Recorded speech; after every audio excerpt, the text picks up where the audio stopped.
네, 우리 하나님 말씀 마태복음 7장 21절부터 23절까지의 말씀 읽도록 하겠습니다. 마태복음 7장 21절부터 23절까지의 말씀 제가 여러분에게 봉독해 올리겠습니다. 나더러 주여 주여 하는 자마다 천국에 다 들어갈 것이 아니요 다만 하늘에 계신 내 아버지의 뜻대로 행하는 자라야 들어가리라. 그날에 많은 사람이 나더러 이르되 주여 주여 우리가 주의 이름으로 선지자 노릇하며 주의 이름으로 귀신을 쫓아내며 주의 이름으로 많은 권능을 행치 아니하였나이까 하리니 그때에 내가 저희에게 밝히 말하되 내가 너희를 도무지 알지 못하니 불법을 행하는 자들아 내게서 떠나가라 하리라. 주님 고맙습니다. 지난번에 이 말씀을 강론하였습니다. 이제 주님께서 다시금 시간을 허락하여 주시고 남은 부분을 우리가 배우고자 원합니다. 주님의 말씀을 통해서 오늘날 우리가 어떠한 지혜를 얻고 어떠한 삶을 추구해야 하는지를 밝히 깨달을 수 있도록 은혜를 베풀어 주옵소서. 혼탁한 세상 속에서 저희들이 살아갑니다. 또 여러 경제적인 또 정치적인 어려움 가운데에도 우리가 노출되어 있습니다. 그러나 우리를 지키시고 보호하시는 하나님, 말씀으로 우리를 거룩해 하시며 인도하시는 주의 성령이 이 교회 가운데 있으며 우리의 삶을 지도하고 있기에 우리의 삶을 의탁하며 또 이 말씀에 우리의 마음의 귀를 기울입니다. 주여 인도하시옵소서. 주여 말씀하시옵소서. 예수님의 이름으로 기도합니다. 아멘. 삶을 살다 보면 우리가 당연하다고 믿던 것들이 있습니다. 그런데 어느 순간 그것이 밝혀지는 그때에 갔을 때 이것이 그렇지 않다라고 할 때에 굉장한 당혹감, 놀라움을 표시할 수밖에 없죠. 이럴 거야 라고 기대를 했는데 그거하고는 완전히 다른 결과가 판명이 될 때에는 마음이 굉장히 놀랄 것입니다. 지난주에 우리 학생들이 마지막 기말고사를 치렀어요. 기말고사 위해서 나름대로 열심히 노력한 친구들 있을 거예요. 그런데 결과가 자기가 원했던 점수가 아니면 아니 이게 뭐야? 내가 그렇게 잘했고 잘 보았다고 생각했는데 또 나중에 어떤 학생들은 그렇게 경고를 받았는데도요 몰래 또 AI나 이런 걸로 점점 더 지능적으로 커닝을 해요. 그래가지고 안 들킬 것으로 생각하고 좋은 점수를 받고 패스할 거로 생각했는데 다 CCTV에 잡혀가지고 시험관 앞에서 너 이렇게 했어. 그래서 너는 실격이야 라는 그 처분을 받고 disqualify 되면 여러분 그 충격일지도 모릅니다. 자, 이와 같이 우리 삶 속에서 우리가 시험을 치르고 무엇인가 대비를 했고 열심히 했고 근데 결과가 그 시험관 앞에시든 어떤 누구 앞에시든 너는 불합격이야 라고 했으면 내가 이렇게 노력했고 나는 이렇게 했고 저렇게 했고라고 핑계를 대도 여러분 그 굉장한 충격이겠죠. 충분히 학생들은 이러한 경고를 받고 시험을 준비하게 될 것이에요. 그런데 주님께서 더 큰 경고를 여기서 하십니다. 우리가 시험대 앞에 서요. 마지막 날에. 사실이에요. 그때 그래도 나름대로 이렇게 저렇게 살아왔는데 구원받은 거라고 확신했는데 주님께서 우리에게 내가 너희를 도무지 알지 못한다.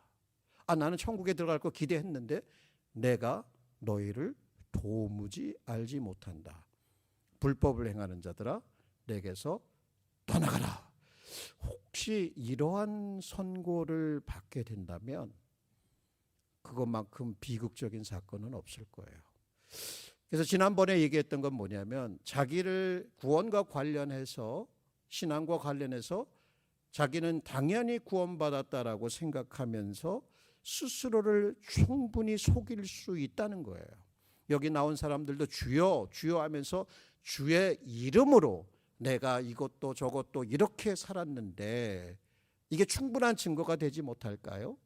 주님 앞에 항의하듯이 항변하듯이 변명을 해도 불법을 행하는 자들아 내게서 떠나가라라고 하는 선고만큼 불행하고 비극적이고 충격적인 선언은 없을 거예요.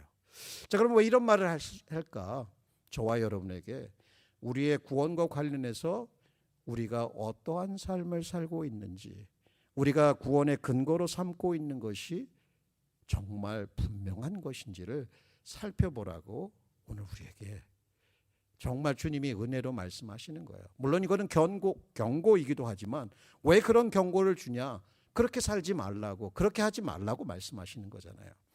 여러분, 제가 이런 설교를 할 때 참 어렵습니다. 왜냐하면 혹시 내가 이거 행위 구원을 외치고 이렇게 해서 이단적인 어떤 잘못되게 이해할까 봐 그런데 저는 행위 구원을 말하는 것이 아니고 여전히 은혜로 믿음으로 그리스도만으로 하나님의 영광을 위해서 우리가 구원받았다라고 하는 것을 철저하게 믿고 그렇게 전하고 또 그렇게 살려고 부단히 힘쓰는 가운데 있어요. 그래서 저희 메시지는 여러분에게 행위 구원을 말하는 것이 아니에요. 지난번에 우리가 생각했던 거, 우리의 구원의 근거로 삼을 수 없는 두 가지가 있었어요. 그죠? 입술의 고백만으로 구원의 근거 충분하지 않다는 거예요. 그 다음에 여러분 열정이 있어요. 우리가 그냥 막 그러나 뭐 물론 passing passion이라고 할 수 있지만 지나가는 거지만 그래도 열정을 가지고 뭔가를 할 수 있어요. 근데 그것도 그 사람이 혹은 저희들이 구원받은 충분한 증거가 되지 못한다는 거예요. 오늘은 이제 구원의 충분한 근거가 되지 못하는 한 가지와 충분한 증거, 제가 충분하다는 말은 충분이라는 말을 썼기 때문에 그렇지만 조금 더 정확한 말은 분명하고 확실한 증거예요. 그죠? 자, 그럼 그것을 한번 살펴보고 오늘 설교의 말씀을 계속 이어가고자 원합니다. 자, 지난번에 우리가 이 설교를 하면서 주제로 삼았던 것은 여러분 이제 기억하실지 모르겠지만 이거예요. 하나님의 백성은 그분의 뜻대로 행함으로. 자, 하나님의 백성이 어떤 사람들이라고요? 아버지의 뜻대로 행하는 사람들인 거예요. 그래서 우리도 그분의 뜻대로 살아야 한다는 것이 주제이고요. 오늘 우리가 살펴볼 말씀은 우리의 사역들은 구원의 충분한 증거가 되지 못한다. 이 말씀이에요. 우리 신앙생활하면서 종종 우리의 사역의 근거, 내가 이런 일도 하고 저런 일도 하고 저 같은 사람들은 말씀을 가르치니까 내가 말씀도 가르쳤는데 뭐 당연히 구원받았지. 근데 제가 밥준수에 가니까 꼭 이 식사를 할 때 교제를 하면 이제 미국 친구들도 있는데 물어보는 퀘스천이 이거예요. Are you saved? Are you saved? 아니 내가 당연히 신학생인데 무슨 뭐 이런 질문을 해? 이게 똑같은 거예요. 목사에게도 당신 구원 받았어? 장로님에게도 당신 구원 받았어? 집사님에게 구원 받았어? 왜? 개인적으로 우리가 분명히 예수 그리스도를 만났다는 분명한 증거가 있는가에 대한 그런 질문이라고 할 수가 있겠죠. 그런 질문들을 종종 들었습니다. 실제로 여기에도 우리가 신앙생활하면서 교회에서 정말 열정적으로 열매 있는 어떤 사역들을 했다라고 해서 그 사역이 내가 구원받았다라고 하는, 천국 갔다라고 하는 주님의 심판대 앞에 섰을 때 나 이거 충분한 증거가 되지 않습니까? 라고 얘기를 해도 그것이 그렇지 않을 수 있다는 거예요. 예수님 말씀하시잖아요. 그날에 어느 날입니까? 심판이 행해지는 바로 그날이고 우리는 반드시 그날에 그 앞에 서게 될 것입니다. 그날에 많은 사람이, 그러면은 얼마나 많은 사람인지는 모르지만 적지 않은 사람들이 예수님께 말할 거예요.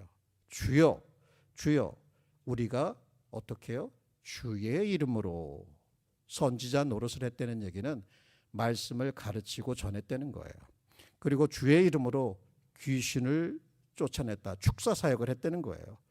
주의 이름으로 많은 권능, 기적을 행하지 아니하였나이까라고 심판대 앞에서 자기들의 구원에 내가 왜 천국에 갈 자격이 있는지를 얘기하는 거예요. 주님이 이들을 향해서 뭐라고 합니까? 나 너희들 몰라. 이렇게 얘기를 하셔요. 그러니까 천국에 못 들어갔다는 얘기잖아요. 못 들어간다는 얘기잖아요. 여기서 주님의 이름을 강조하고 있어. 3번을. 주의 이름으로, 주의 이름으로, 주의 이름으로. 그 이름은 주의 권세를 뜻하고 주의 권위를 뜻해요. 그것을 믿고 행했다라고 하니까 당연히 이 사람들은 구원받은 사람이고 구원받은 사람들 중에서도 상급이 큰 사람이라고 우리는 결론을 내릴 수 있는데, 반대로 그렇지 않다는 거예요. 여기서 우리가 생각할 건 이런 거예요. 그러면 그런 사람도 구원을 못 받으면, 아니 그런 사람들이 이런 어떻게 보면 눈에 이렇게 우리가 보고 싶어하는 어떤 기적적인 일을 행했다라고 하면 당연히 이 사람들 믿는 사람들 아니야? 아니 예수 안 믿고도 그런 일 행할 수 있어? 예수 안 믿는데 어떻게 기적을 행해? 어떻게 귀신을 쫓아내? 어떻게 설교를 할 수 있어? 어떻게 기적을 행할 수 있어? 이게 우리가 가진 질문이에요. 근데 예수님의 말씀에 의하면, 저는 잘 모르겠어요. 그런데 예수님의 말씀에 의하면 그럴 수 있다라고 얘기하는 거예요. 여러분 분명히 그럴 수 있어요. 거짓 표적도 많고요. 그렇게 행하는 가시적인 사건들이 우리 앞에서 행해질 때 우리는 입을 떡 벌리면 놀랄 거예요. 이야, 놀라운 하나님의 종이다. 근데 이들에게 없는 것이 있었잖아요. 그죠? 하나님의 말씀을 어기면서 살았던 거예요. 그러니까 이제 그게 얼마만큼 어겼느냐 이렇게 물어보면 또 문제겠지만, 분명한 것은 예수님의 말씀에 따르면 그들은 하늘나라에 들어가지 못했다는 거예요. 어떤 사역의 열매, 어떤 사역의 가시적인 어떤 효과들이 찬란하게 드러났지만 그 사람들은 천국에 못 들어갔다. 그럼 우리는 어때요? 저 같은 경우 저는 그렇게 이제 작은 교회에서 목회를 했지만, 큰 교회를 목회하신 분, 내가 말이야 전 세계를 몇 바퀴 돌았는 줄 알아? 그 돌면서 수백만의 사람, 하나하나 다 세자면 수백만의 사람에게 말씀을 전했어. 내가 세례 준 사람이 몇 명인 줄 알아? 내가 세 보니까 이렇게 많아. 이런 얘기를 주의 이름으로 내가 행했다고 해서 그것이 그 사역의 결과, 사역의 열매 내지는 이런 크기들이 내가 구원받은 충분한 증거가 아닐 수도 있다는 거예요. 여러분 반면에 그러면 질문이 생기잖아요. 뭐가 충분한 증거인데? 우리는 그 부분을 후에 살펴볼 거예요. 충분한 근거는 다름 아닌 예수 그리스도의 십자가 그리고 그 부활인 거예요. 이게 복음이었던 거예요.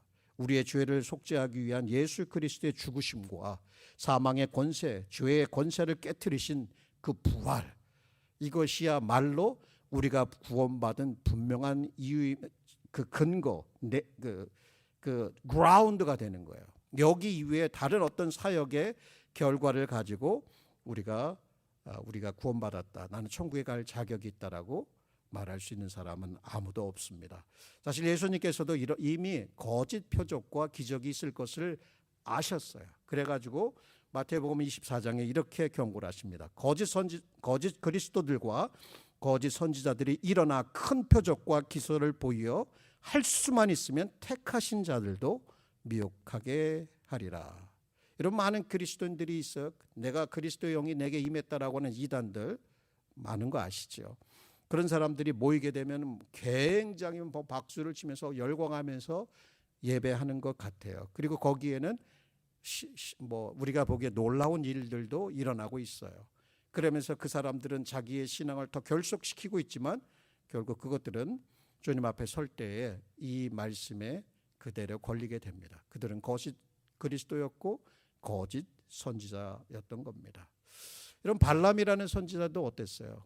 여호와의 이름으로 뭔가를 한 것 같았지만 결국은 그는 거짓 선지자로 돈을 위해서 예언했던 사람으로 저주를 받았고, 모세도 이러한 현상이 있을 것을 알았기 때문에 가나안 땅에 들어가게 될 때에 이 이스라엘 백성들이 분명히 거짓 표적과 기사를 따라갈 것을 알았어요. 그래서 이렇게 경고를 합니다. 거짓 선지자들과 그런 거짓 꿈을 꾸는 자들에게 이렇게 얘기하는 게, 그들이 내게 말하기를 내가 본래 알지 못하던 다른 신들을 우리가 쫓아 섬기자 하며, 자 보세요, 이적과 기사가 그 말대로 이루어질지라도, 그 말대로 이루어지는 거예요. 그 기적들이. 너는 그 선지자나 꿈꾸는 자의 말을 청종하지 말라. 이는 너의 하나님 여호와께서 너희가 마음을 다하여 성품을 다하여 너희 하나님 여호와를 사랑하는 여부를 알려하사 너희를 시험하시느니라. 중요한 게 뭔지 보세요. 너희는 너희 하나님 여호와를 순종하며 그를 경외하며 그 명령을 지키며 그 목소리를 청종하며 그를 섬기며 그에게 부종하고. 얼마나 비슷한 표현들이 계속 반복됩니까? 자, 이 말은 예수님의 지금 하는 말과 이렇게 부합되는, 같이 가는 말씀이라고 볼 수가 있습니다. 여러분, 그렇다면 오늘날 우리가 살아가는 이 영적으로 혼탁한 세상에서 얼마나 거짓 표적들이, 기사들이 예수의 이름으로 행해지고 있는가. 제가 구체적으로 어떤 누군가의 이름을 이 단상에서 언급하는 것은 옳지 않다고 생각합니다. 그러나 분명한 것은 주의 이름으로 거짓 표적과 기사가 행해지고 있고 그들은 많은 부와 또 영광, 사람들에게 명예를 누리고 있는 것이 분명합니다. 그러나 하나님 앞에 섰을 때에 예수님께서 앞에 섰을 때 예수님께서 불법을 행하는 자들아 내게서 떠나가라 라고 판명을 받을 수도 있을 것이에요. 그렇다면 이렇게 생각해 봅시다. 내가 지금 목사로서 이곳에서 말씀을 전하는 것이 순종을 대체할 수 있는가? 여러분이 이렇게 여러 모양으로 교회에서 봉사를 하시는 게 있잖아요. 그러면 하나님, 나는 크게는 아니지만 그래도 우리 주블리 은혜 장로교에서 이런 사역을 했고 섬겼습니다. 자, 이거를 딱 들이대면서 나 천국에 들어가야 되지 않아요? 하면 그게 충분한 자격이 될까요? 그렇지 않을 수 있다는 거예요. 여기 주님께서 말씀하신 대로 그리스도의 이름을 외치긴 하지만 실제로 그리스도와 구원의 관계 없이도 그러한 사역을 행할 수 있다는 거예요. 그리고 많은 사람 앞에 그것에 대한 결과를 제시하며 충분히 자기를 높일 수 있고 은근히 자기 의에 빠질 수도 있다는 거예요. 자, 그러면 그런 것들이 우리가 경계해야 될 것이다라고 하는 것을 이제 말해줍니다. J.C. 라이트라고 하는 목회자가 있었는데 이분이 실제로 그리스도 없는, 그리스도의 십자가와 부활의 능력과 그 은혜를 의지하지 않는 수많은 빈 껍데기 겉은 모양으로만 예수를 고백하고 겉모양만 그리스도인의 무늬를 가지고 사는 사람들에 대해서 경계를 하셨어요. 한번 그분의 말을 들어보십시오. 만일 여러분이 아직도 십자가에 못 박히신 그리스도가 성경 전체의 기초라는 사실을 발견하지 못했다면 성경 전체는 그리스도를 말하고 있다는 거죠. 이 사실을 몰랐다면 지금까지 성경을 거의 아무런 유익 없이 읽어온 것입니다. 십자가 없는 종교는 태양 없는 하늘과 같고 머릿돌 없는 아치와 같으며 바늘 없는 나침반과 같고 태엽과 추가 없는 시계와 같고 기름 없는 등불과 같습니다. 다시 말합니다. 십자가 없는 종교를 경계하십시오. 여러분, 평안 외치는 설교자들이 많아요. 그러나 정말 그 영혼의 상태를 진단하고 회개하고 그리스도를 믿고 돌이켜서 하나님 중심으로, 말씀 중심으로 모든 사고와 말과 언어와 삶을 재정립하라. 이게 회개잖아요. 이게 돌이킴이잖아요. 이게 회심이잖아요. 그리고 이러한 삶을 전혀 말하지 않고 이러한 삶이 전혀 없는 가운데 단순히 입술로 고백하는 거, 어떤 열정을 잠시 일시적으로 행하는 것, 혹은 더 나아가서 그래도 예수의 권세를 차용해서 이런 거짓과 표적을 행하면서 사람들의 인기를 끌고 많은 추종자들을 이끌고 자기만의 종교를 하나 딱 세우는 것 가능할까요? 많은 이들이 그렇게 하고 있습니다. 한 가지 예를 들어드릴게요. 1978년 여러분 People's Temple 들어보셨어요? 사람들의 그 템플, People's Temple. 짐 존스라는 거짓 그 선지자라 그럴까? 이분이, 저도 그걸 봤는데 이분이 굉장히 그 charismatic해요. 언변도 뛰어나고 사람들의 확신이 가득 차가지고 또 사회운동 빈민들 뭐 이런 계층에 대해서 돌아보고 이 사회에서는 안 되니까 언론에 저 남미 쪽으로 내려가요. 그래갖고 거기에 그 자기만의 어떤 그 신앙 공동체를 세워요. 결국에는 이제 그 자기의 말이면 다 사람들이 복종을 하는 거예요. 신과 같은 노릇을 했어요. 자기의 말을 거부하면 굉장한 대가가 따르기도 했어요. 근데 이 사람이 결과가 어떤 것입니까? 자기를 추종하는 900명이 넘는 사람들을 다 자살을 하게 해요. 그래가지고 그때 그 뭐 미국에 있는 뭐 어떤 의원도 거기를 참석했다가 나중에 빠져나오지 못하고 살해를 당하고 총격전이 벌어지고 그리고 탈출하려고 하는 9.4.1생으로 탈출한 사람은 거의 극소수에 불과하고 900명이 넘는 소중한 생명들, 어린 아이까지 다 그 약물을 먹고 자살하고 그 시체들이 여기저기 널브러져 있었어요. 여러분 처음에 대중 앞에 딱 섰을 때 와 저런 분이 있어? 저렇게 말씀을 잘 전해? 또 사회에 이런 어려운 사람들을 도와줘? 그러니까 얼마나 또 그 사람들이 기부를 하고 그 사람이 가자고 그러니까 다른 나라까지 따라가지 않겠어요? 여러분 이러한 현상이 한국에서 큰 이단 단체에서도 그런 일이 일어나고 있어요. 그죠? 이런 걸 보면서 야 이게 아니구나. 거짓 표적과 이적, 뭐 말씀에 용하다고 하고 이런 것들을 했을 때 그 안에 우리 주 예수 그리스도의 십자가 구원이 있는가? 그분의 부활의 능력을 경험한 사람들인가? 그냥 예수는 이름만 도용하는 거예요. 그러니까 우리가 생각할 건 이거예요. 우리의 가르침, 열정, 사역도 우리의 구원에 충분한 근거가 아니다.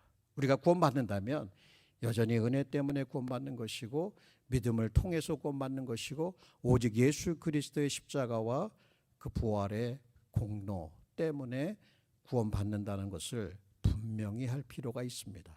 더불어서 우리의 눈을 현혹하고 우리의 마음을 미혹하는 거짓 표적과 기사를 행하는 사람들이 세상에 교회 안에 많다는 거예요. 절대로 그것을 현혹되어서 따라가서는 안 될 것입니다. 예수의 이름을 통해서 한다고 해도 여러분 그것을 구원의 증거로 삼지 말고 또 그것이 거짓일 수 있다는 것을 경계하라고 오늘 여기서 말씀해 주십니다. 자, 그러면 마지막이에요. 오늘 지금까지 세 가지가 구원의 충분한 증거가 되지 못한다면 구원의 확실한 분명한 증거가 되는 것은 무엇일까? 여러분 그거는 하나님 아버지의 뜻대로 행하는 것이에요. 더 쉽게 얘기하면 순종이라는 거예요. 여기 본문 말씀에도 보면 하나님 아버지의 나라에 들어가는 사람들을 주님께서는 21절에 이렇게 정의를 하세요. 아버지의 하늘 아버지의 뜻대로 행하는 자. 근데 23절에 오게 되면 하나님 아버지 나라에 들어가지 못하는 자들을 불법을 행하는 자들로 정의하셔요. 자, 이런 말씀을 들으면 좀 부담스러운 부분이 있을 수 있어. 나도 하나님의 말씀을 따라서 100% 완전하게 순종하지 못하고 그렇게 이 땅에 100% 순종하는 사람이 어디 있어? 당연하죠. 100% 순종하는 사람은 없어요. 근데 이 말씀을 통해서 주님이 분명하게 해주시기를 원하는 거 잘 이해할 필요가 있겠죠. 여기서 주님이 쓰신 중요한 그 표현이 있어요. I never knew you. 아니 모든 것을 아시는 주님께서 이 사람들을 모른다고 하면 이 사람들이 어떠한 동기를 가지고 있고 어떠한 마음이었고 이들의 믿음이 진짜인지 가짜인지 혹은 이들이 주의 이름을 행했던 모든 은사와 사역들 이런 것들의 나타남이 어떤 것인지를 모를까요?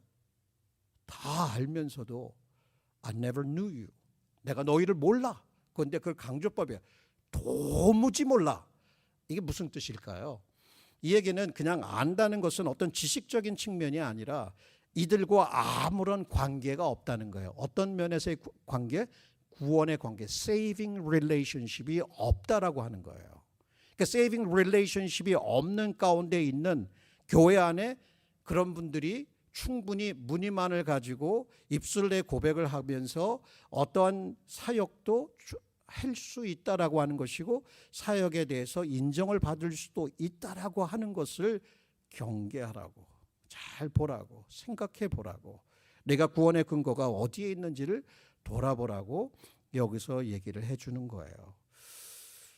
자, 그 다음에 두 번째는 뭐냐면 여기 불법이라고 하면 law, 영어로는 lawlessness예요. 그 less라고 하는 단어는 이게 없는 거예요. 그러니까 법이 없이, 그러니까 법 없이 생활하는 사람, 너무 착해서 그런 것이 아니라 법을 완전히 깡그리 이렇게 어기면서 자기 스스로가 자기에게 법이 돼서 자기의 감정과 자기의 견해가 법이 돼서 그렇게 살아가는 사람들. 그래서 요한 1서 3장 4절에도 보면 죄는 불법이다라고 얘기를 해요. Sin is lawlessness. 자, law가 뭐냐를 알아야 되겠죠.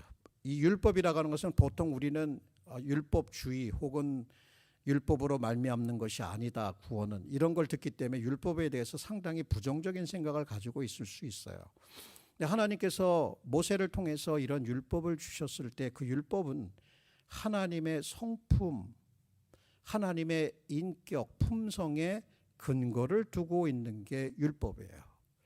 그러니까 하나님의 품성, 하나님의 본성, 품성에 근거한 게 율법이다라고 하면, 법이라고 한다면 우리가 그 법을 따라 살아간다는 것은 하나님의 본성과 하나님의 품성을 우리의 삶 속에서 드러내는 거예요. 그죠? 얼마나 놀라운 일이에요. 하나님이 왜 우리를 구원하셨을까? 우리 주 예수 그리스도를 닮아가서 그 거룩함을 통해서, 그 신실함을 통해서 하나님의 살아계심을 세상에 증거하는 거예요. 그리고 이 법을 여러분이 공부하면 공부할수록 한 가지 사실을 깨닫게 됩니다. 이 법은 사랑이에요. 예수님이 그렇게 정의하셨어요. 너의 마음과 뜻과 정성을 다하여 내 하나님을 사랑하라. 그리고 내 몸을 사랑한 것 같이 이웃을 사랑하라. 이 법 10계명, 특별히 그 10계명은 바로 이 법, 이 하나님의 사랑과 이웃 사랑으로 딱 요약이 되는 거예요. 그러니까 이러한 법을 다 어기고 자기가 신이 되어서 자기의 견해와 자기의 법칙을 강요하면서 주의 이름만 도용해서 사역을 행할 수 있다 없다? 충분히 그럴 수 있다는 거예요. 우리의 입술의 고백도, 우리의 어떤 열정도, 우리의 사역도 이 순종을 절대로 대체할 수 없어요. 내가 이렇게 하니까 나는 이런 부분은 어겨도 돼, 하나님의 법은 어겨도 돼라고 생각하면 그것만큼 저주스러운 것이 없어요. 그러면 우리의 순종은 뭐냐? 이 순종의 공로로 우리가 구원받는 거 절대 아닙니다. 순종은 그냥 구원받은 사람들이기 때문에, 구원받기 위한 것이 아니라 구원받았기 때문에 그 구원에 대한 감사에서 맺어지는 자연스러운 열매인 거예요. 그렇기 때문에 우리가 우리 안에 무엇이 역사하고 있는가, 육신의 것들이 역사하고 세상의 것들이 역사하고 사단의 영을 따라 살아가는 사람이냐, 아니면 하나님의 영을 따라서 살아가고 있는 사람이냐는 삶의 열매로 드러난다는 것이, 우리의 열매를 보게 되면 우리 안에 무엇이 역사하고 있는지가 드러난다는 거예요. 순종은 구원의 공로가 아니라 믿음의 열매이다라고 하는 거예요. 자, 그러면 야고보도 그러잖아요. 우리의 믿음에 대해서 얘기를 할 때 그 행함이 없는 믿음이 죽어 있다라고 얘기를 하면서 우리에게 강조하는 것은 뭐예요? 구원받는 믿음은 일하는 믿음이고 구원받는 믿음은 순종하는 믿음이래요. 그러면 순종하지 않고 일하지 않고 이게 누구와 믿음이에요?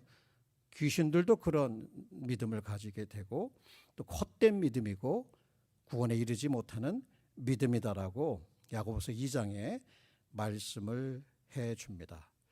그럼 지금까지 예수님께서 5장부터 7장까지 설교를 길게 해 놓으시고, 야, 그래도 내가 이렇게 했으니까 니네들 좀 노력해서 지킬 수 있으면 지키고 안 되면 어떡하냐, 뭐 그냥 그렇게 사는 거지, 이렇게 할 수 있겠어. 그게 요점이 아니었던 거예요.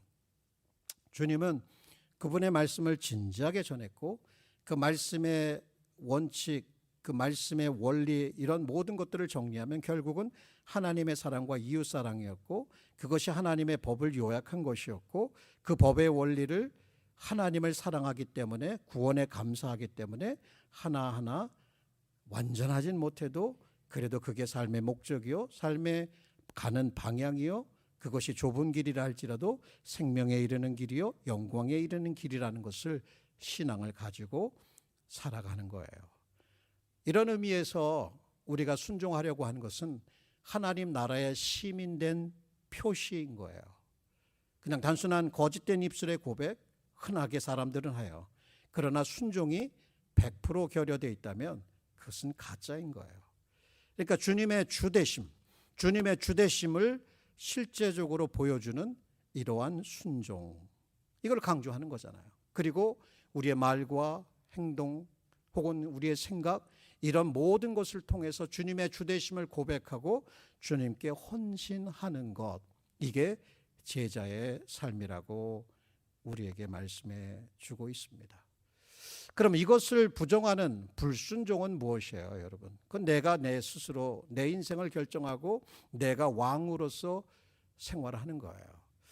여러분, 이 불순종이 얼마나 악한 것인지에 대해서는 그냥 단순히 우리는 불순종하면 그런가 보다로 생각하지만 이 순종과 불순종의 문제는 생명과 사망과 직결이 됩니다.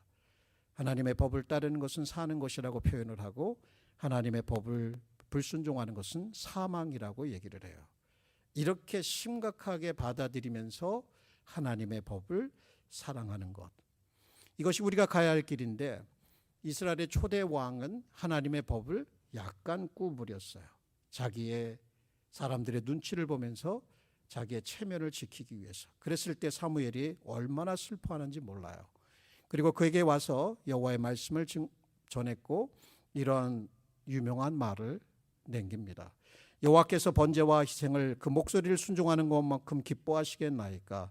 순종이 제사보다 낫고 듣는 것이 수양의 기름보다 나으니 거역하는 것은 사술의 죄와 같고 완고한 우상 숭배니라.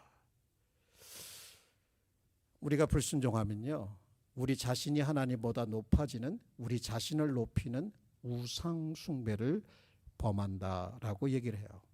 여러분, 그 후에 사울의 스토리를 아시죠?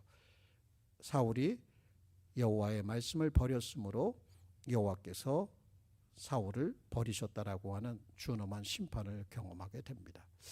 마르틴 로이드 목사님 제가 자주 인용을 하는데 오늘도 그분의 한번 그 인사이트를 통해서 이 본문에서 무엇을 말하고 있을까를 한번 배워봤으면 좋겠습니다. 그분의 남긴 말에 이러한 말이 있습니다. 하나님은 우리의 재물을 원하지 않으십니다. 하나님은 우리의 희생물을 원하지 않으십니다. 하나님은 우리의 순종을 원하십니다. 하나님은 우리 자신을 원하십니다. 사람은 바른 말을 하고 매우 바쁘고 열심히 활동하며 겉으로는 놀라운 성과를 올릴 수 있습니다. 그러나 여전히 자신을 하나님께 드리지 않을 수도 있습니다. 그는 모든 일을 자신을 위해서 하고 있을 수 있으며 가장 중요한 바로 그 자리에서 주님을 거역하고 있을 수도 있습니다. 이것이 하나님께 드릴 수 있는, 하나님께 하는 가장 큰 모욕입니다. 주여 주여 하며 열정적으로 고백하면서도 주님께 진정한 충성과 복종을 드리지 않는 것, 여전히 내 삶의 주권을 내가 쥐고 있는 것, 성경이 아니라 내 자신의 견해와 판단으로 무엇을 하고 어떻게 할지를 결정하는 것, 이보다 주님께 더 큰 모욕이 있을까요? 주님께 대한 가장 큰 모욕은 완전히 항복하지 않는 우리의 의지입니다. 여러분, 이 말을 우리 개인의 얘기로 받아들여야 돼요. 그래서 우리는 지난번 우리 김승현 목사님이 말한 대로 이렇게 우리가 안 되는 존재이구나. 내가 조금만 노력하면 구원받을 수 있다는 것 착각이에요. 교만이에요. 우리는 어떻게 해도 구원받을 수 없는, 어떻게 노력해도 아무리 노력해도 구원받을 수 없는 철저하게 부패한 죄인이다라고 하는 그 회개가 하나님 앞에 깨져야 되는 거예요. 그러면서 오직 예수님의 의, 오직 예수님께서 우리가 순종하지 못하니까, 완전하게 순종하지 못하니까 예수님께서 그의 삶을 통해서 하나님의 법을 100% 완전히 순종하셨고 십자가의 순종을 통해서 우리의 죄값을 완전히 지불하여 주셨다. 그렇기 때문에 우리가 용서받은 거고, 그렇기 때문에 하나님 앞에 나아갈 때 그 의롭다 함으로 인정을 받고 그분의 자녀로 칭함을 받는 거예요. 이 복음에 대해서 알지 못하고 뭐 조금 교회에서 열심히 일하고 내가 이렇게 하면 내 죄값도 하나님이 그냥 불쌍히 먹여 주셔서 갚아주겠지, 그냥 넘어가 주시겠지, 착각입니다. 여러분, 절대로 그럴 수가 없어요. 우리는 완전한 순종을 할 수 없어요. 어떻게 보면 순종이 안 돼요, 우리의 본성을 따라서는. 그렇기 때문에 하나님 앞에서 무릎을 꿇고 우는 거예요. 하나님, 내가 이렇게 해도 안 돼요. 나는 구원받을 수 없는, 자격이 없는 그러한 죄인에 불과합니다.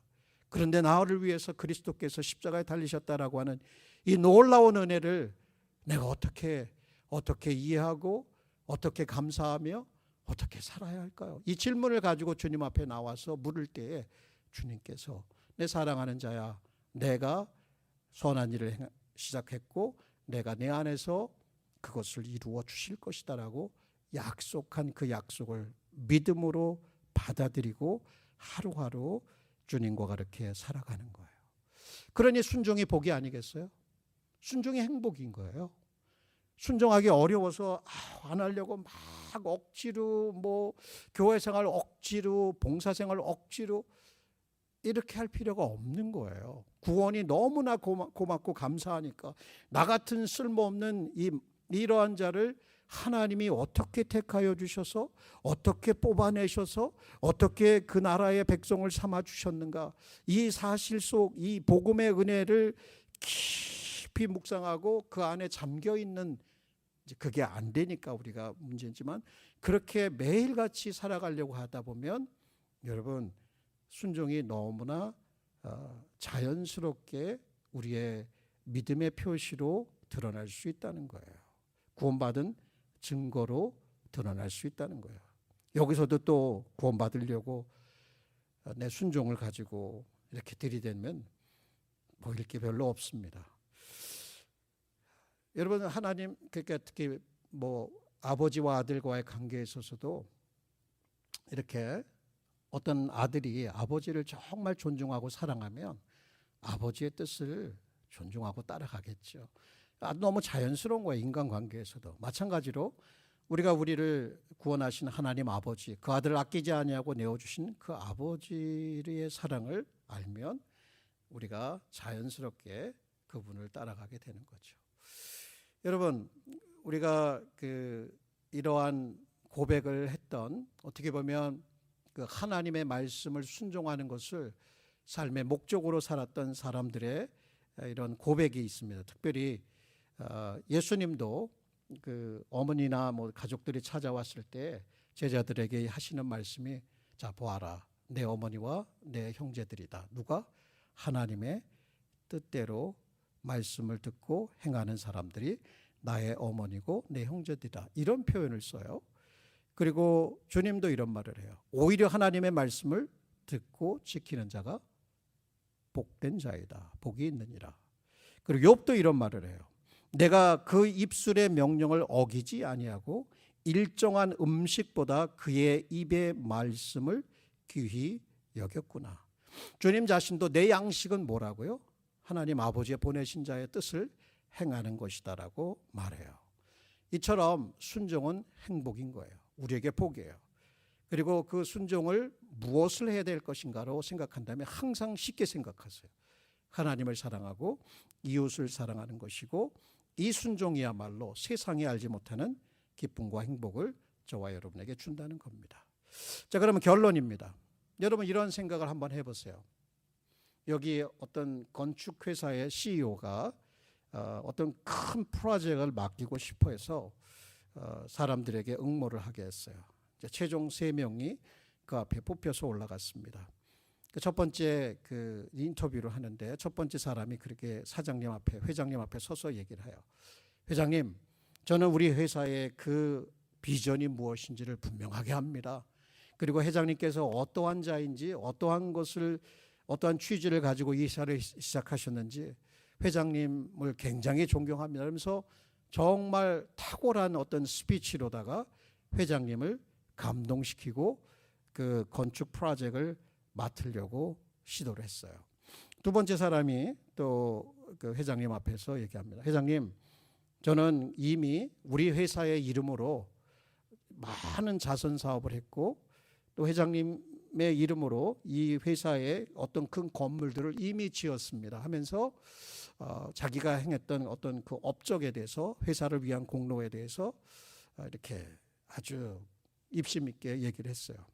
세 번째 사람은 뭐 말도 제대로 잘 못하고 또 어떤 업적을 드러낼 만한 업적도 없었어요. 그럼에도 불구하고 그가 얘기하는 건 이런 거예요.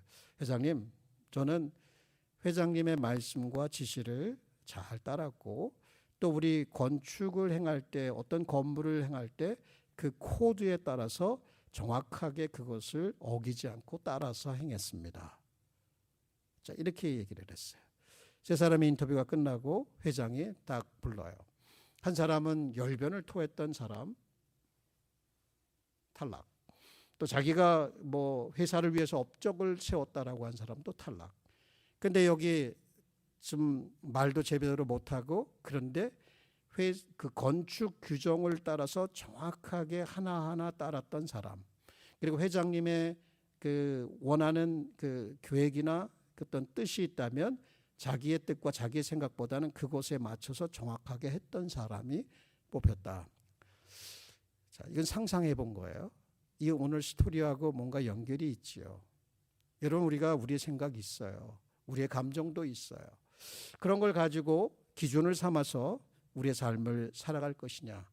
하나님의 심판대 앞에 섰을 때 우리가 행한 대로, 우리가 생각한 대로, 우리가 말한 대로, 이게 아니라 우리가 행한 대로라고 했을 때 삶에 아버지 뜻대로 행했던 그 삶의 순종의 열매에 그것은 분명 천국에 들어갈 수 있는, 그것을 보여주는 증거가 될 수 있다는 거예요. 절대로 그 공로 때문에 들어가는 것은 아니다라고 하는 것을 우리는 분명히 해야 될 것입니다. 자, 그럼 질문입니다. 여러분은 어떠십니까?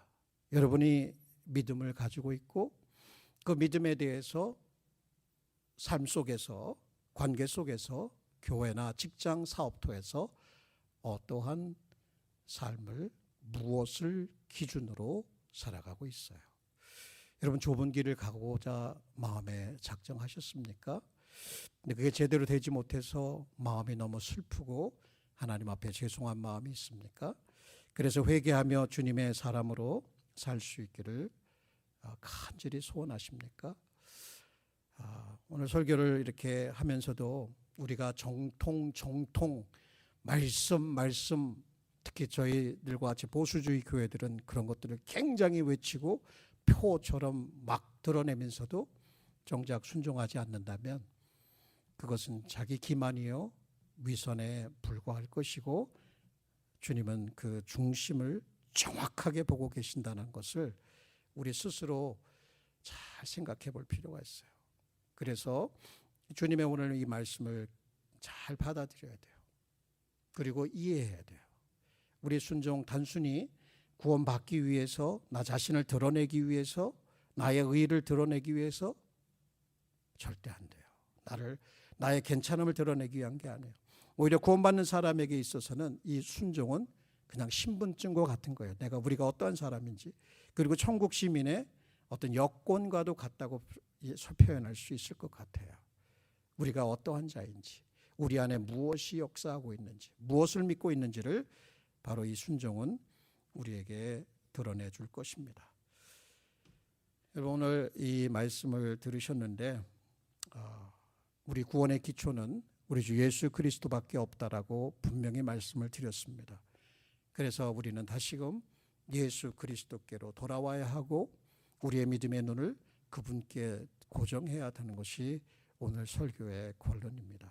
우리 안에서 선한 일을 행하신 이가 반드시 이 일을 이룰 것이다. 그분은 신실하신 분이다. 그분의 말씀하신 것을 이룰 것이니까 나는 그분께 나 자신을 의탁하며 그 믿음의 길을 걷겠다. 자, 이거 굉장한 축복입니다. 굉장한 초청입니다. 아니에요, 내 마음대로 살 거예요. 절대 안 되죠. 제가 오늘 여러분에게 이러한 말씀을 함께 나누고 우리 함께 그 영광스러운 길, 그 제자의 길, 그 생명 영생의 길을 함께 가자라고 권면드리고 싶습니다. 그리고 설교의 마지막을 이 말씀으로 좀 짓고 싶습니다. 평강의 하나님이 친히 너희를 온전히 거룩하게 하시고 너의 온 영과 혼과 몸이 우리 주 예수 그리스도께서 강림하실 때에 흠없게 보존되기를 원하노라. 자, 보세요. 너희를 친히, 너희를 보세요. 너희를 부르시는 이는 미쁘시니 그가 또한 이루시리라. 자, 너희를 부르시는 이 하나님 아버지겠죠. 미쁘다는 말은 변치 않고 신실하시다는 거예요. 이분이 또한 이루겠다라고 말씀하십니다.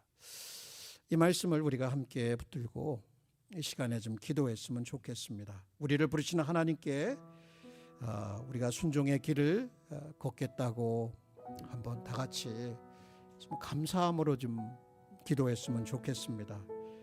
그리고 오늘 이 일을 이루시는 그 하나님에 대한 믿음이 흔들리지 않을 수 있도록 좀 우리를 붙들어 달라고, 그 길을 잘 걸어갈 수 있도록 성령으로 충만케 해달라고 우리 한번 다 같이 소리내서 간절히 주님을 찾고 기도하는 시간이 되었으면 좋겠습니다. 우리 다 같이 기도하십시다. 하나님, 이러한 말씀을 우리가 전하고 듣고 우리의 마음으로 들었습니다. 그런데 듣고 보니 하나님, 우리가 얼마나 주여 주여를 남발했는지 모릅니다. 별 의미 없이 주여 주여를 했다면 하나님 오늘 회개합니다. 그리고 주여 주여라고 열정적으로 사람들 앞에서 소리를 질렀지만 우리의 열정은 그렇게 오래가지 못했다라고 하는 것도 주님 앞에 고백합니다. 주님의 이름으로 말씀도 가르쳐보고 교리도 가르쳐보고 주님의 이름으로 병자들을 위해서 낫기를 위해서도 기도했고 주님의 이름으로 여러 가지 영적인 은사도 활용하면서 이 일 저 일도 해보았지만 과연 그것이 누구를 위한 것이었는지, 그리고 그 가운데 우리 주 예수 그리스도의 그 명령과 그 말씀, 하나님을 사랑함과 이웃을 사랑함에 대해서 우리는 어떠한 삶을 살아왔는지를 돌아봅니다. 하나님을 진정으로 사랑했나요? 우리의 마음과 뜻과 정성을 다해서 했나요? 아니면 할 수 있으면 조금씩 그렇게 하면서 핑계를 대고 살지는 않았는지, 우리 이웃들을 사랑한다라고 그렇게 기도하고 고백했지만 정작 아버지 하나님, 우리의 삶의 현실에서는 그 말을 실천하기보다는 우리의 기분과 감정을 따라서 행하지는 않았는지, 하나님, 우리는 이렇게 천국에 갈 만한 자격이 되지 않는 사람인 것을 주님 앞에 겸손히 고백합니다. 하나님, 우리를 불쌍히 여겨 주옵소서. 우리 주 예수 그리스도의 십자가 대속의 은혜가 얼마나 놀라운 것인지를 우리로 하여금 우리의 영혼으로 받아들이게 하여 주옵소서. 그리스도의 십자가 공로, 그 사랑, 그 은혜, 그 능력, 아버지 하나님 믿음으로 받아들이기를 소망합니다. 그리고 그것이 우리의 구원의 근거가 되며 우리가 구원받은 것을 감격해하며 기뻐하며 우리와 같은 자들도 받아주셨다면 아버지 하나님, 우리가 어떠한 삶을 살아야 할까요? 주님, 내가 이렇게 했으니 너희도 이렇게 하라라고 말씀하실 때 아니에요, 나는 안 할래요 라고 말할 수 없을 것입니다. 주님이시여, 저희들을 저희 안에서 행하시옵소서.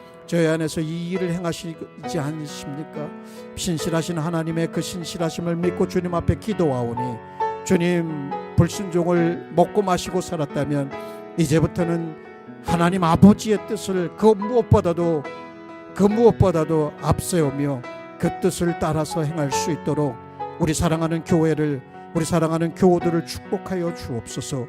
우리 자녀들에게도 하나님 아버지의 뜻대로 행할 수 있는 그 의지력을, 그 마음을, 아버지 하나님 그 믿음을 허락하여 주옵소서. 그래서 순종이 복이 되는 삶, 순종이 우리의 천국 시민의 배지로서 또 표지로서 우리가 마땅히 달고 다녀야 한다는 것을 기억할 수 있도록 인도해 주옵소서. 혹시 주님의 심판대 앞에 섰을 때에 아버지 하나님으로부터 내가 너를 알지 못한다, 내게서 떠나가라, 불법을 행하는 자다라고 하는 이 심판의 말씀을 들을까 두렵사오니 주님이여 우리를 긍휼히 여겨 주옵시고 주의 은혜로 아버지 하나님 하루하루 주님을 의지하며 주님의 영광을 위해서 주님의 말씀을 붙들고 그 빛 가운데 생활할 수 있도록 저희 저희를 축복해 주옵소서. 아버지, 이 시간에 우리가 이렇게 여러 가지로 기도를 했는데 특별히 우리 오늘 참석하지 못한 여러 교우들이 있습니다. 몸에 연약한 질고를 가지고 있는 분들도 있고 또 부득불 또 일해야 되는 분도 계십니다. 우리 사랑하는 교우들이 우리 식구입니다. 우리 가족입니다. 이들에 대한 정말 주님의 마음을 품고 이들을 진정으로 사랑하는 마음으로 간절히 중보했으면 좋겠습니다. 그래서 건강하게 또 믿음으로 주님과 걸어가는 그 축복된 삶을 허락해달라고 주님의 이름으로 다 같이 의지하며 함께 기도하십시다. 거룩하신 아버지 하나님, 고맙습니다. 오늘 함께 할 수 없는 여러분들이 있었습니다. 우리 사랑하는 믿음의 식구들을 주께서 기억해 주옵소서. 여러 질병 가운데 살아가는 우리 믿음의 식구들을 기억해 주옵소서. 아버지, 질병의 어려움들이 우리의 몸을 피곤하게 하고 우리의 몸을 처지게 하고 우리를 가시를 찌르듯 고통스럽게 찔러올 때에 하나님 너무나 괴롭습니다. 하나님, 사람다운 삶을 살지 못하게 하고 아버지 하나님 행복한 삶을 살지 못하게 하고 늘 마음과 영혼을 짓누르는 듯한 그러한 고통들이 있을 때에 아버지 하나님, 우리는 왜 내가 이런 고통을 당해야 하나는 그러한 아버지 하나님의 호소를 가지고 주님 앞에 기도합니다. 하나님이여, 기다리지 마시옵소서. 지금이라도 아버지 하나님 역사해 주옵소서. 전능하신 하나님, 우리를 지으신 하나님, 우리의 오장육부를 지으신 하나님께서 우리의 치유자 라파의 여호와가 되신다고 말씀하여 주셨사오니 하나님, 이곳에 오시옵소서. 이곳에 오셔서 이곳에 병든 자들에게 손을 얹어 주시옵소서. 내가 원하는 이 나음을 입으라고 말씀하여 주옵소서. 그리고 또한 병으로 인해서 이곳에 참석하지 못한 분들에게도 하나님 그 영혼을 축복하여 주옵소서. 내 영혼이 잘된 것 같이 범사가 잘되고 강건한 은혜가 그 가정 가운데 임하게 하시고 그 영혼 가운데 임하게 하여 주셔서 일으켜 세워 주시옵소서. 주님이여, 그 영혼들을 축복하여 주옵소서. 그 영혼을 축복하여 주옵소서. 그 몸을 강건케 하여 주옵소서. 오장육부를 강건케 하여 주옵소서. 몸에서 고통이 사라질 수 있도록 은혜를 베풀어 주옵소서. 삶 가운데 아버지 하나님 하루하루를 감당하기가 힘듭니다. 아버지, 사업장들의 가운데도 아버지 하나님 여러 어려움들이 있습니다. 아버지 하나님 자녀들 가운데도 여러 어려움들이 있습니다. 하나님 신앙생활하는 것 가운데도 여러 어려움들이 있습니다. 하나님 관계 가운데도 여러 어려움들이 있습니다. 우리는 아버지 하나님 지혜가 부족합니다. 우리의 노력도 부족합니다. 우리의 믿음도 부족합니다. 우리는 그렇게 소망 가운데 살아가지 못합니다. 그러나 하나님이여 역사해 주옵소서. 우리를 통하여 또 일하여 주시나 좋으신 아버지 하나님, 우리에게 돕는 손길을 베풀어 주옵소서. 은혜의 보좌 앞으로 나왔사오니 하나님이여 일하여 주옵시고 우리를 온전케 하여 주옵시고 우리의 관계 속에 회복을 허락하여 주옵시고 우리의 연약한 육체 가운데 건강함을 허락하여 주옵시고 우리의 사업장들도 부흥할 수 있도록 도와주옵시고 사랑하는 교회 가운데도 이곳에 하나님의 복음의 역사가 일어나게 하시고 구원의 역사가 일어나게 하시고 치유의 역사가 일어날 수 있도록 도와주옵소서. 하나님, 회복이라는 말, 아버지 자유라고 하는 말, 아버지 하나님 평강이라고 하는 것, 은혜라고 하는 것이 아버지 하나님 우리에게 약속되어 있는데 우리가 그것을 실제적으로 누림이 어디에 있습니까? 주님이여, 그것을 우리에게 은혜로 허락하여 주옵소서. 선물로 허락하여 주셔서 우리 가정이 우리 자녀들이 복되게 하여 주옵시고 사랑하는 교회가 이곳에 마땅히 있어야 하며 아버지 하나님 그 사명을 감당할 수 있도록 도와주옵소서. 주님의 사랑하는 귀한 자녀들 한 사람 한 사람 이름을 주께서 불러 주옵시고 주께서 그 마음 가운데 주의 평강으로 가득 채워주셔서 어떠한 삶의 환경 가운데서도 그것을 넉넉히 감당할 수 있도록 축복하여 주시옵소서. 축복하여 주옵소서. 주님 기억하여 주시옵소서. 오 하나님이여 하나님이여 도와주시옵소서. 오 주님 고맙습니다. 주님 감사합니다.